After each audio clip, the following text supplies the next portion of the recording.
বাংলাদেশের খবরে নজর রাখতে হবে, কারণ বাংলাদেশের এই মুহূর্তে রাজনৈতিক সমীকরণ যদি বলতে হয় তাহলে এক কথায় বলা যেতেই পারে ফাঁকা মাঠে রাজা ইউনূস। কেন বলছি এ কথা চট করে একবার দেখাই।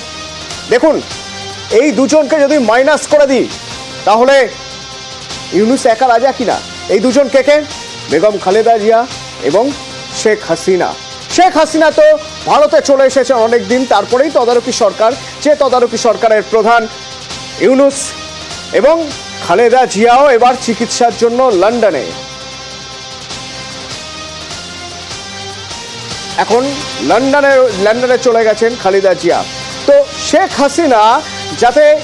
শেখ হাসিনাকে যাতে কোনো মতেই, প্রথমে তো তারা চেয়েছিলেন অপরাধী হিসেবে ফেরাতে, এবং এখন দেখা যাচ্ছে শেখ হাসিনাকে তার পাসপোর্ট বাতিল করে দেওয়া হলো।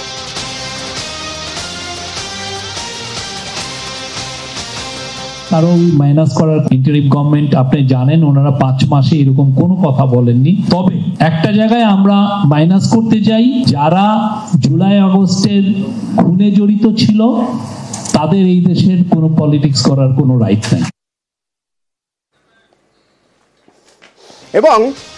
এবং সেখানে দেখা যাচ্ছে যে ভারত সরকার তাকে এখানে থাকার জন্য, তার এখানে কোনো সমস্যা হচ্ছে না, ভারত সরকার তাকে থাকতে দিচ্ছে এখানে। এবং খালেদা জিয়া চিকিৎসার জন্য চলে গেলেন লন্ডন, সেখান থেকে তিনি আমেরিকা যাবেন। অর্থাৎ বাংলাদেশে এই মুহূর্তে আর কেউ নেই, অর্থাৎ যে দুই প্রধান প্রতিদ্বন্দ্বী খালেদা জিয়া এবং শেখ হাসিনা, তারা দুজন নেই। তাহলে ইউনূসের কি পোয়া বড়? আমার সঙ্গে আন্তর্জাতিক সম্পর্ক বিশেষজ্ঞ অধ্যাপক ইমন কল্যাণ নাহরি রয়েছেন। ইমন কল্যাণ দা, প্রথমে একটু জানতে চাইবো, বাংলাদেশের উদ্ভূত পরিস্থিতির দিকে আপনারাও ভীষণভাবে নজর রাখছেন, তার কারণ আমাদের প্রতিবেশী রাষ্ট্রের অশান্তি নিয়ে আমরা বারবার কথা বলি, আলোচনা করি। পাকিস্তান, বাংলাদেশ নিয়ে এখন কথা বলতে হচ্ছে। বাংলাদেশের এই মুহূর্তে যা রাজনৈতিক পরিস্থিতি, তাতে কি মনে হচ্ছে অ্যাডভান্টেজ মোহাম্মদ ইউনূস কি সত্যি একটা সুবিধাজনক জায়গা রয়েছেন?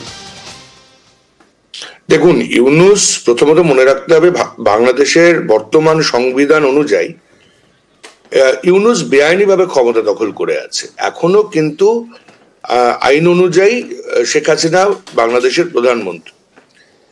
এবার ইউনূস একটা ডিক্টেটোরিয়াল পলিসি চালাচ্ছেন, এবং তিনি কারোর না কারোর দ্বারা অনুপ্রাণিত হয়েছে, এবং এই অনুপ্রেরণা থেকে তিনি বাংলাদেশের মাটি দখল করে বসে আছে সম্পূর্ণ বেআইনিভাবে।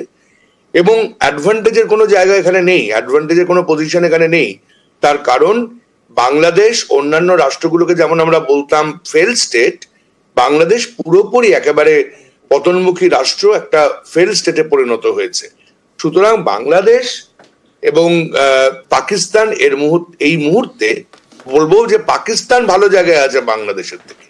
সুতরাং ইউনূস একজন ডিক্টেটর, একজন নোবেল জয়ী, যিনি ক্ষমতার লোভী, ক্ষমতা দখল করে বসে আছে, তার পক্ষে যে খুব একটা সুখ বাংলাদেশের মানুষকে তিনি এনে দিতে পারবেন তা নয়। কেননা ইমন কল্যাণ দা, আমার এখানে একটা প্রশ্ন থাকছে, তা হলো যে পরিস্থিতি তৈরি হয়েছে, তাতে কি এমন জায়গা তৈরি হতে পারে যে দুটো সবচেয়ে বড় রাজনৈতিক দল, সেই দুই দলের মাথারাই নেই, তৃতীয় কোনো একটা রাজনৈতিক দল, যে রাজনৈতিক দল মানে শ্যাডো হিসেবে থেকে যাবেন হচ্ছে মোহাম্মদ ইউনূস, এবং তারা ক্ষমতা দখল করবে, প্রকারান্তরে সেই মোহাম্মদ ইউনূসেরই ক্ষমতা দখল সম্ভব? আমি তো সেটাই বলছি, উনি ক্ষমতা ছাড়বেন না, উনি কোনো ইলেকশন করাবেন না। এবং আপনারা লিখে নিন, আগামী 3 থেকে 4 বছর ইউনূস যদি পারে, যদি ভারতের সঙ্গে খুব বড় সংঘাত না হয়, এইভাবে ইউনূস থেকে যাবে।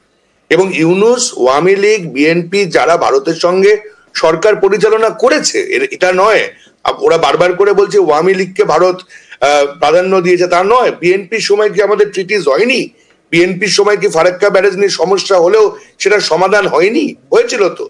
ইউনূস গণতন্ত্রে বিশ্বাস করে না, উনি রাষ্ট্রপ্রধান কোনো না কোনো মতে হতে চেয়েছেন, সেটা আইনি পথে হোক বেআইনি পথে হোক। বাংলাদেশকে যদি এক্ষুনি ইন্টারন্যাশনাল ইন্টারভেনশন না হয়, এটা মনে রাখতে হবে, বাংলাদেশের আর্মি ইউএস কেও ভয় পায় না। বাংলাদেশের আর্মি 2 বার করে ওই ইউএন পিসকিপিং মিশনে যায়, যা পয়সা জোগাড় করে নিয়ে আসে, সেই দিয়ে তারা 10 পরিবার বসে বসে খায়। এইটা খালি একমাত্র ইউনাইটেড নেশনসকে ওরা ভয় পায়, আর কাউকে ওরা ভয় পায় না। আর ডেমোক্র্যাটের হাত ধরে যখন ইউনূস এখানে এসছে, আমেরিকার শক্তি, ট্রাম্প আসার পরে একটা পরিবর্তন হবার সম্ভাবনা আছে, কিন্তু কেউ যদি জোর করে চেয়ারে বসে থাকে একটা সার্বভৌম রাষ্ট্রের নায়ক হিসেবে, সেটা তো তার দায়িত্ব। এবং তিনি নোবেল জয়ী বিশ্ব শান্তি পুরস্কার পেয়েছেন, এবং তার এই অবস্থা যেখানে প্রতিদিন মানুষ নিহত হচ্ছে, খুন হচ্ছে, ছাত্রছাত্রীদের সামনে রেখে তিনি ক্ষমতা দখল করেছেন, বাংলাদেশের মানুষকে তিনি কোনোদিন সুখান এনে দিতে পারবেন না। বিএনপি কল্যাণ দাস শান্তির জন্য যিনি নোবেল পেয়েছেন, সেই বাংলাদেশে এখন অশান্তির ঝড়, যে অশান্তির ঝড় দেখতে পাচ্ছে সারা বিশ্ব। কল্যাণ দা সঙ্গে থাকুন প্লিজ আমাদের সঙ্গে।